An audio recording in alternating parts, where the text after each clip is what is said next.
कि राष्ट्रपति के चुनाव में वो इधर उधर न हो। केवल घोषणा के पीछे हेतु यही है। हाँ।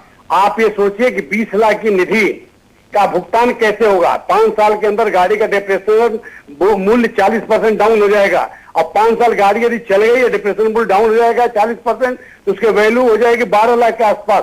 और 12 लाख की गाड़ी का पेमेंट करके विधायक ले गए और यदि सरकार को उन्होंने कहा कि हमको गाड़ी नहीं चाहिए तो गाड़ी केवल कबाड़ियों का कटने के लिए जाएगी, किलो के भाव से बिकेगी। ठीक है अमिताभ, 8 लाख रुपए क्या होगा? ठीक है दुबे साहब, आप महत्वपूर्ण बात कह रहे हैं, मुझे बताइए। नहीं, मैं इसमें एक बात जोड़ूं। दुबे जी जो कह रहे हैं ना, उसमें दुबे जी को मैं एक और बात और बताऊं। हाँ। इंश्योरेंस में 15% एनुअल का डिप्रिसिएशन है। हाँ। तो 15 पन्ना 75 खत्म हो गई। 75% उसकी लागत का मूल्य कम हो जाएगा दुबे जी। हाँ। नहीं, तब वो तो औने पौने दाम में बिकेगी। अरे मुझे समझ ये चीज नहीं आ रही दुबे जी, मुझे ये चीज समझ नहीं आ रही कि हमारे पैसे पर विधायक जी गाड़ी क्यों चलाएं भाई। हमारे पैसे पर हम गाड़ी चलाएंगे, हमारे बच्चे गाड़ी चलाएंगे। विधायक जी हमारे क्षेत्र के, वो हमारे पैसों पर गाड़ी पर क्यों चढ़े? के उसमें विकास के लिए जा रहा है, विकास फॉर्च्यूनर लेकर के चले। विकास निधि का पैसा क्षेत्र के विकास में न हो, गरीब जनता। और यही नहीं, 80 करोड़ 60 लाख रुपया भी सब विधायकों ने ले लिया तो प्रदेश को ऊपर भार पड़ेगा। अभी जो उन्होंने घोषणा पत्रों में जो घोषणाएं की थी सरकार ने, एक भी पूरी नहीं की। हाँ। उनको 66,000 करोड़ रुपया चाहिए। हाँ। तो वो लैपटॉप और किसान के कर्जा माफ, जो चुतिया बनाने की उन्होंने घोषणा सरकार ने की थी, वो सब ऐसे ही पड़ा हुआ रह गया। माफ कीजिएगा हरपाल दुबे जी, आप माननीय प्रतिनिधि हैं, जनता की नुमाइंदगी कर रहे हैं, शब्दों में संयम बरतें। हम असंसदीय किसी भी भाषा, किसी भी शब्द का इस्तेमाल अगर हमारे मंच पे होगा तो हम उसकी घोर निंदा करेंगे, कटु आलोचना करेंगे और आपसे गुजारिश करेंगे कि ऐसे कोई भी अपशब्दों का इस्तेमाल ना करें। आप उत्तेजित हों लेकिन संयमित रहें, भाषाई संतुलन जरूरी है। तेज नारायण पांडे साहब मौजूद हैं, समाजवादी पार्टी के विधायक हैं उत्तर प्रदेश के। पांडे जी, कौन सी गाड़ी ले रहे हैं और कब? देखिए, ऐसा है, मैं कोई गाड़ी नहीं ले रहा हूँ। अरे आपके मुख्यमंत्री जी ने कहा भाई ये तो नाफरमानी हो जाएगी। माननीय मुख्यमंत्री जी ने कहा है, मैं इसका निर्णय का स्वागत करता हूँ। हाँ। और देखिए, बहुत से ऐसे विधायक हैं जिनके पास क्षेत्र में जाने के लिए गाड़ी नहीं है, चलने के लिए गाड़ी नहीं है, क्षेत्र में लोगों के दुख दर्द को बांटने के लिए। सीधा 20 लाख की गाड़ी लीजिएगा, 4 लाख की गाड़ी में भी तो काम हो जाता है। नहीं तो माननीय आप शायद आप समझ नहीं पाए माननीय मुख्यमंत्री की भावना को। अच्छा, माननीय मुख्यमंत्री जी ने कहा कि माननीय मुख्यमंत्री जी ने ये कहा कि 20 लाख रुपए तक की गाड़ी कोई भी ले सकता है। अच्छा, ये नहीं कहा कि कितने की गाड़ी। अरे हम हो सकता है मोटरसाइकिल ले लें, हम DI जीप ले लें, हम बोलेरो ले लें। वाह वाह वाह वाह, बहुत बढ़िया। ये सद्भावना अगर उत्तर प्रदेश के विकास के लिए भी रखते आप लोग तो आज वाकई उत्तर प्रदेश बन जाता मान्यवर। बिल्कुल ऐसा है, उत्तर प्रदेश के विकास का सपना केवल माननीय मुलायम सिंह और अखिलेश यादव ने ही देखा है। चलिए सुनिए Pandey ji, charity begins from the home. आप समाचार प्लस के इस मंच से वायदा करते हैं कि आप 20 लाख रुपए में मोटरसाइकिल लेंगे? नहीं, मैंने ये 20 लाख की मोटरसाइकिल क्यों लूंगा? मैंने ये आपसे कहा, ये कोई जरूरी थोड़ा कि 20 लाख की गाड़ी लें। अच्छा, आप क्या लेंगे बता दीजिए। मैं मोटरसाइकिल से चल सकता हूँ क्षेत्र में, हम DI जीप चल सकते हैं, स्कूटर चल सकते हैं। यानी कि आप 20 लाख रुपया जो गाड़ी के लिए है वो खर्चा नहीं करेंगे? मैं उसको क्षेत्रीय विकास में लगाऊंगा। बहुत बहुत धन्यवाद आपका। मैं सराहना करूंगा आपकी और अपने संवाददाता से गुजारिश करूंगा कि वो आपके पीछे लगा रहे और ये देखने के लिए कि आप कौन सी गाड़ी में चलते हैं। पांडे जी, तेज नारायण पांडे जी, आप हमारे साथ हैं? चले गए। अमिताभ जी देखिए, आप ये मतलब गजब का झुंझुना है। दिल है कि मानता नहीं, चीजें सारी चाहिए, मन मन भावे मूड हिलावे, बुंदेलखंड में कहते हैं। ये आप 1, 2, 4 विधायक ऐसे हो सकते हैं जो मेरे ख्याल से इमेज बिल्डिंग एक्सरसाइज के तहत ऐसा कुछ ना करें। हाँ। लेकिन मेजॉरिटी में आप देखें हाँ। तो सारे विधायकों के अंदर बिल्कुल उल्लास की नदी हिलोरे मार रही होगी और मेरे ख्याल से विधानसभा से निकलते निकलते सपने आने लगे होंगे फॉर्च्यूनर और एंडेवर की गाड़ियों के। ठीक है, कि उसमें बैठ के घूम रहे हैं। ठीक है, आपने मैं मूल बात पर हमेशा रहता हूं, आज फिर वही बात कहूंगा। सुबह भी मैंने यही बात कही थी, 5 लाख की गाड़ी चलने में तौहीन क्यों? उत्तर प्रदेश जिस स्थिति से गुजर रहा है, किसान मर रहा है, गरीब नौजवान तबाह है, सूखा है, बाढ़ है, बिजली नहीं, पानी नहीं, सड़कें नहीं, उस प्रदेश के विधायकों को शर्म नहीं आती? उनकी आंख का पानी नहीं है क्या उनकी आंख में? उनको ये शोभा देता है सरकार को कि सरकार कहे कि जाइए हुजूर 20 लाख की गाड़ी ले लीजिए। मैंने माना आपको सुरक्षा का खतरा है, तो एम्बेसडर भी हो सकती है। दुनिया के हिंदुस्तान भर के लोग उस पर चलते रहे, नेहरू से लेके आज तक। आपको क्यों चाहिए 20 लाख तक का कैप? सवाल ये नहीं कि कोई एक विधायक मोटरसाइकिल ले ले तो उससे कितना फर्क पड़ेगा, 80 करोड़ में से कितना बच जाएगा। लेकिन अगर यही 80 करोड़ रुपया गांव में लगता प्राइमरी पाठशाला बनाने में, तो 400 से ज्यादा प्राइमरी स्कूल खड़े हो जाते। बिल्कुल बिल्कुल। और आइए जल्दी से हम ये देख लेते हैं कि दिन भर चली इस बहस के बाद, इस बहस के ऊपर, इस विषय विशेष पर अलग अलग दल विशेष के नेताओं ने क्या प्रतिक्रिया जाहिर की, चूंकि मुद्दा बहुत बड़ा है और नेताओं ने क्या कहा वो आपको सुना देते हैं। कहा विधायक निधि से लिए जाने के पक्ष में हम लोग नहीं है और दूसरा रास्ता ढूंढना चाहिए। मैं ये मानने को नहीं तैयार हूं कि विधायकों को उन्होंने गाड़ी दी है। उनका एक सुझाव आया है, बहुत से लोग उसे स्वीकार करेंगे, बहुत से लोग उसे स्वीकार नहीं करेंगे। मैं मानता हूं कि किसी भी विधायक के लिए विधानसभा क्षेत्र का विकास ज्यादा जरूरी है बनस्पत अपने। इस तरह से देखते हैं, हमने स्पष्ट कर दिया सदन में भी, हमने कहा हमारी पार्टी का कोई भी मान्य सदस्य इस निधि से गाड़ी नहीं खरीदेगा। इससे साफ क्या होगी?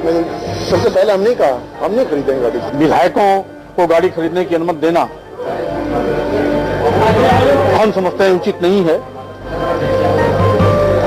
और इसीलिए मैंने मांग भी किया कि यदि विधायकों को गाड़ी देने की व्यवस्था करनी ही है तो क्षेत्र विधायक निधि के अतिरिक्त अलग से कोई मद में व्यवस्था करें, क्योंकि क्षेत्र विकास निधि से केवल विधानसभा क्षेत्रों में विकास कार्य कराया जाना ही उचित होगा। बिल्कुल गाड़ी खरीदने के संबंध में हम बिल्कुल सहमत नहीं है। सभी विधायकों पे अपनी अपनी गाड़ियां हैं, गाड़ियों की कोई आवश्यकता नहीं। विधायक निधि की रकम बढ़ाई है, 1.25 करोड़ से 1.5 करोड़ की है और ये किसी के ऊपर ऐसा नहीं है जो लाजमी हो, बल्कि ऐसे विधायक जिन्हें अपना विधायक का काम करने और विकास कार्यों को देखने में बाधा आती है, ऐसे भी कुछ है जिनके पास आज भी गाड़ी नहीं है। तो ये प्राविधान सिर्फ उन विधायकों के लिए किया गया है जो गाड़ी खरीदने की पोजीशन में नहीं है और वो अपने क्षेत्र का राजनीतिक कार्य और विकास कार्य नहीं देख सकते। ऐसे विधायकों के लिए केवल प्राविधान है, लाजमी नहीं है। जो लेना चाहेंगे वो लेंगे। आजम खान साहब, आपने ये नहीं बताया, आपने ये तो कह दिया कि जिन विधायकों के पास गाड़ी नहीं है, आज भी ऐसे विधायक हैं, लेकिन आप ही की पार्टी में माननीय आजम खान साहब ऐसे विधायक भी हैं जिनके पास लंबी लंबी गाड़ियां हैं, विदेशी गाड़ियों के, मैं नाम लूंगा, वो उसके जो ब्रांड हैं वो उनके पास, उनके पोर्च में खड़े हुए हैं। उनके खिलाफ क्या करेंगे आप ये बताइए। और तब भी उनके क्षेत्र में विकास नहीं हो रहा, उनके क्षेत्र में बत्ती नहीं है, लेकिन मंत्री जी का जो आंगन है, जो चौबारा है, वो जग करता है महल की तरह। उसके बारे में अगर आप कुछ बोलते तो ज्यादा खुशी होती। उत्तराखंड में भी सूरत हाल बहुत अलहदा नहीं है। उत्तराखंड, जहां के मुख्यमंत्री के काफिले में पुराने जमाने वाली एम्बेसडर जो कारें हैं वो चलती नजर आती थी, अब नहीं आएंगी। लग्जरी कारों का जमाना है तो बहुगुणा साहब भी कसमसाए हुए हैं कि इन गाड़ियों की सवारी जो है वो क्यों ना करें, सो करने को तैयार हो गए। मुख्यमंत्री बहुगुणा की नई सवारी, नहीं बैठेंगे एम्बेसडर कार में, इनको चाहिए अब लग्जरी कार। 15 से 20 लाख की कार में करेंगे सफर।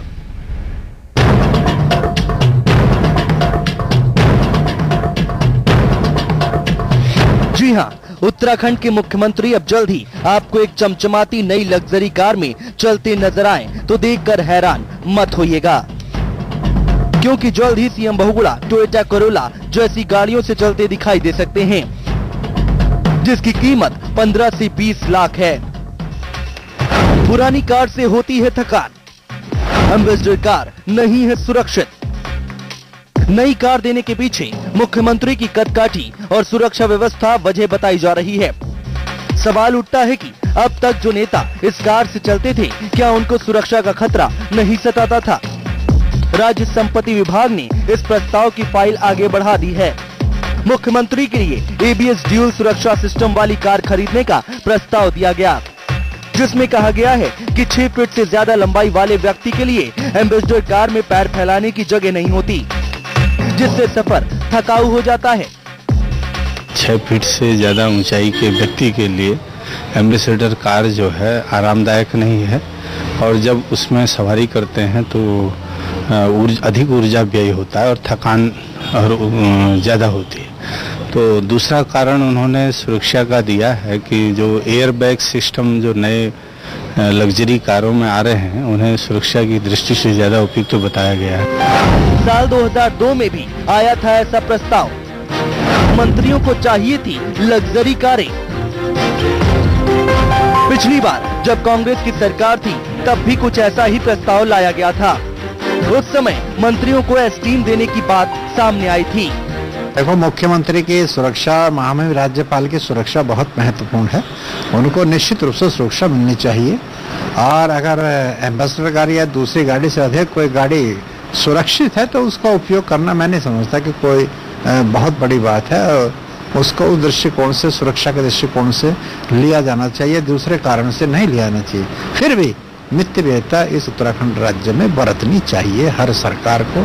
अब मुख्यमंत्री के आराम से जुड़ी बात हो और भारतीय जनता पार्टी इस पर राजनीति न करे, ऐसा कैसे हो सकता है?